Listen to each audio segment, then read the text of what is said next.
So hello guys and welcome to my channel friends, मैं हूं सचिन शुक्ला और आप देख रहे हैं A to Z practicals. Friends, आज मैं आपके लिए एक बहुत ही की पॉइंट और बहुत ही अच्छी चीज लेकर आया हूं, दैट इज कैलकुलेशन पार्ट। मतलब जो टाइट्रेशन में यहाँ पे स्टार्ट करने वाला हूं वो बेसिकली आपका मोलरिटी फाइंड आउट करना है एचसीएल, और उसके अगेंस्ट जो आपका टाइट्रेंट लगने वाला है वो आपका Na2CO3 that is sodium carbonate, जो कि वीक बेस है। तो एक चीज आप समझिए, आपका एक स्ट्रॉन्ग एसिड है और दूसरा वीक बेस है। तो स्ट्रॉन्ग एसिड और वीक बेस के लिए आप कौन सा इंडिकेटर यूज करोगे? Exact methyl orange indicator use करोगे। तो मिथाइल ऑरेंज इंडिकेटर जैसे आप वीक बेस में पुट करोगे एक ड्रॉप, पहले वो येलो रहेगा, ठीक है, बाद में किस में कन्वर्ट हो जाएगा? वो ऑरेंज में, और वही आपकी क्या होती है? सीबीआर होती है। ये सब तो आप कर लेंगे, लेकिन आप कैलकुलेशन में जाके थोड़ा सा प्रॉब्लम फेस करें, तो मैं आपके लिए कैलकुलेशन बहुत ही ईजी वे में बताऊं, विदाउट वीडियो पे स्किप किए पूरा देखिए और इस चैनल को भी जरूर सब्सक्राइब करो। चलो मैं आपको कैलकुलेशन स्टार्ट करके दिखाता हूँ। सो हेलो फ्रेंड्स, मैं आपको यहाँ पे कैलकुलेशन बताने वाला हूँ। कौन सा कैलकुलेशन? तो आपका एक्सपेरिमेंट नंबर 4, जो टाइट्रेशन है किसके किसके अगेंस्ट है? HCL strong acid versus weak base that is sodium carbonate. क्या है आपका? Sodium carbonate, carbonate that is Na2CO3।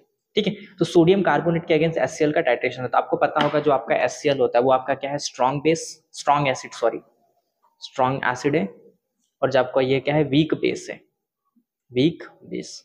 और आपने अगर ये टाइट्रेशन देखा होगा जो मेरे चैनल पे अपलोडेड है, तो यहाँ पे आपको बताया गया रहेगा इस टाइट्रेशन में कि अगर आप स्ट्रॉन्ग एसिड और वीक बेस यूज करते हो तो आपको कौन सा इंडिकेटर यूज करना है फ्रेंड्स। तो आपको इंडिकेटर जो है, अगर आपको पता है तो कमेंट बॉक्स में कमेंट कीजिए, ठीक है, मैं यहाँ पे लिखने जा रहा हूँ। तो यहाँ पे जो इंडिकेटर यूज होता है वो होता है आपका मिथाइल ऑरेंज, ठीक है, ओके, शायद आपने कमेंट कर भी दिया रहेगा। तो मिथाइल ऑरेंज यहाँ पे इंडिकेटर यूज होते हैं। अब ये मिथाइल ऑरेंज क्या करता है? तो जब आप इसको सोडियम कार्बोनेट में एक से दो ड्रॉप ऐड करते हो इस मिथाइल ऑरेंज को, इस मिथाइल ऑरेंज का काम क्या है? तो आप जैसे इसको एसिड में डालोगे तो ये क्या दिखाएगा? यहाँ पे येलो कलर। कैसा दिखाएगा? Yellow colour. और आपको एचसीएल कंटिन्यू सॉरी आप जैसे ही मिथाइल ऑरेंज को वीक बेस में ऐड करेंगे तो आपको येलो कलर दिखाएगा। फिर आपको क्या करना रहता है? कंटिन्यूअस एचसीएल का एडिशन करना रहता है, और जैसे ही येलो टू ऑरेंज आ जाता है, ORANGE, ठीक है, जैसे आपको ऑरेंज आ जाता है तुरंत आपको टाइट्रेशन क्या करना रहता है? स्टॉप करना रहता है, ठीक है, और वही आपकी क्या होती है? सीबीआर। तो आज हमारा पार्ट है कैलकुलेशन देखना। क्या देखना? कैलकुलेशन। किसका कैलकुलेशन देखना? एचसीएल और सोडियम कार्बोनेट, क्योंकि बहुत सारे स्टूडेंट का डाउट है कि सर हमें वो कैलकुलेशन ना समझ में ही नहीं आता, तो मैं आपको ये कैलकुलेशन सारे क्लियर करता हूँ, ठीक है। सो आइए देखते हैं हम यहाँ पे कैलकुलेशन पार्ट के वाले कैलकुलेशन पार्ट, ठीक है। किसका कैलकुलेशन पार्ट? एचसीएल, ठीक है, HCl versus Na2 weak base Na2CO3। So calculation के लिए मैं आपको एक चीज बता दूं कि आपको रिएक्शन आनी चाहिए यहाँ पे। तो रिएक्शन कैसा देख सकते हैं? Na2CO3 जब रिएक्ट करता है HCl के साथ में, ठीक है, तो ये क्या देगा? एक Na और एक Cl, तो क्या बना लेगा? NaCl। तो ऐसे यहाँ पे दो दो सोडियम है और दो दो क्लोरीन है, ठीक है। तो ये मैं बताऊंगा क्या बनेगा। यहाँ पे 2NaCl बनता है, और दूसरा है यहाँ पे H है और O है, तो आपको पता होना चाहिए बनाएंगे H2O, और तीसरा आपके पास CO3 है। और ये मैंने कई बार आपको बताया, ध्यान रखना कि कभी भी अगर CO3 रहता है तो वो CO2 में कन्वर्ट होता ही है। सॉल्ट एनालिसिस के भी वीडियोस में मैंने कई बार बताया, ठीक है। तो ये भी आप अच्छे से चेक कर सकते हैं फ्रेंड्स। इसमें फिजिक्स केमिस्ट्री से रिलेटेड सारे प्रैक्टिकल्स की वीडियो आप जाइए, उसको चेकआउट कीजिए। टाइट्रेशन के भी वीडियोस एक बार देखिए, फिर इसको आके देखिए कैलकुलेशन पार्ट, ठीक है। तो ये मेरा किसमें कन्वर्ट हो जाएगा? CO2 में। अब फटाफट इस रिएक्शन को बैलेंस करते हैं। यहाँ पे दो सोडियम और यहाँ पे एक ही सोडियम है, तो मैं इसको दो से बैलेंस करूंगा। सोडियम तो बैलेंस होगा, पर क्लोरीन तो हो गया, तो यहाँ पे तो एक ही क्लोरीन है, तो मैं यहाँ पे क्या करूंगा? इसको दो से बैलेंस करूंगा। क्लोरीन तो दो हो गया, लेकिन हाइड्रोजन कितने हो गए? दो, ठीक है, चलो ठीक है, हाइड्रोजन भी हमारा बैलेंस हो गया, ऑक्सीजन भी बैलेंस हो गया, तो सारा रिएक्शन यहाँ पे क्या हो गया? बैलेंस। मतलब देखो, एक मोल सोडियम कार्बोनेट लगता है और 2 मोल यहाँ पे क्या लगते हैं? एसिड लगते हैं। और यही यहाँ पे की पॉइंट है फ्रेंड्स, यही यहाँ पे की पॉइंट है। देखो मैं क्या लिखता हूं, moles of Na2CO3 divided by moles of HCl is equals to, हमें Na2CO3 कितना लग रहा है? 1, और HCl कितना लग रहा है? 2। क्रॉस मल्टीप्लिकेशन कर दो, ठीक है, क्योंकि एक के लिए कितना हमें लग रहा है वो हमें फाइंड आउट करना रहता है। तो आप इसमें ज्यादा झंझट मत कीजिए, बस मोल के सामने एक और इसके सामने क्रॉस मल्टीप्लिकेशन कर दीजिए, आपको क्या मिल जाएगा? 2 मोल्स ऑफ Na2CO3, ठीक है, is equals to 1 moles of HCl, ठीक है, 1 मोल्स ऑफ HCl। अब आपको एक चीज पता होगा, मोल्स का फॉर्मूला दैट इज मोलरिटी, ठीक है। मोलरिटी इक्वल्स टू क्या होता है? Number of moles of solute divided by volume of solution in litre, volume of solution in litre. तो मैं इसको देखो शॉर्ट फॉर्म में लिख रहा हूँ, नंबर ऑफ मोल्स, वॉल्यूम और ये मोलारिटी। तो number of moles is equal to क्या हो जाएगा, मोलारिटी इनटू वॉल्यूम। ठीक है, ये दोनों का आपस में क्रॉस हो जाएगा। ठीक है, तो अब मुझे यही वैल्यू को क्या करनी है यहाँ पे पुट करनी है। ठीक है, और ये बहुत ही मैं इजी तरीके से यहाँ पे पुट करूंगा। ठीक है, देखते रहिए आप। देखिए मुझे पता है 2 इंटू मोल का फॉर्मूला क्या हो गया, मोलारिटी इंटू वॉल्यूम।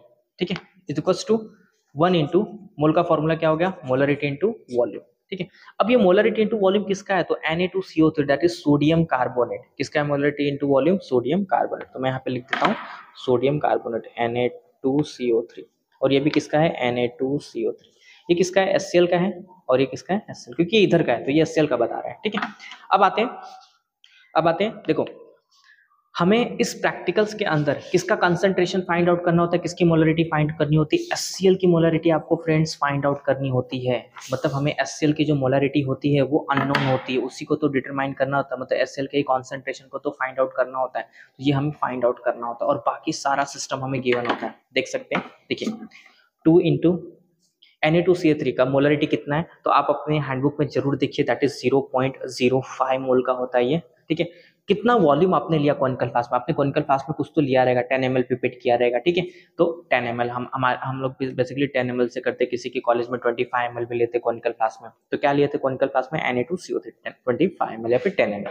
उसके बाद 1 इंटू इसकी HCl की तो मोलरिटी हमें फाइंड आउट करनी है, into volume of the HCl। अब ये क्या होता है, तो ये होता है आपका CBR, मतलब आपके ब्यूरेट में आपने 3 कांस्टेंट रीडिंग ली रहेगी, दैट इज योर CBR। तो वही तो है मोलरिटी ऑफ HCl के बाजू वाला जो वॉल्यूम लिखा है, ये वॉल्यूम वही है, ये वॉल्यूम वही है जो आपने 3 बार CBR ली होती है ना, वही वॉल्यूम ऑफ HCl है। ठीक है, तो फिलहाल आपको जो भी मिला हो वो यहाँ पे पुट कीजिए। मैं यहाँ पे 9.5 पुट करता हूँ, इनकेस मेरा जो प्रैक्टिकल्स रहता है उसमें 9.5 मिला था, आई थिंक सो। ठीक है, अब आपको क्या करना है, कुछ नहीं, बस जो सारा इधर लिखा है इसको इधर भेज दो। जैसे 2 into 0.05 into 10 divided by 1 into 9.5 is equal to molarity of HCl। हमें क्या करना है, फाइंड आउट करना है। अब इसका सब आप मल्टीप्लीकेशन कीजिए। ठीक है, तो आपको यहाँ पे क्या मिल जाएगा, 1 divided by 9.5 that is your molarity of HCl।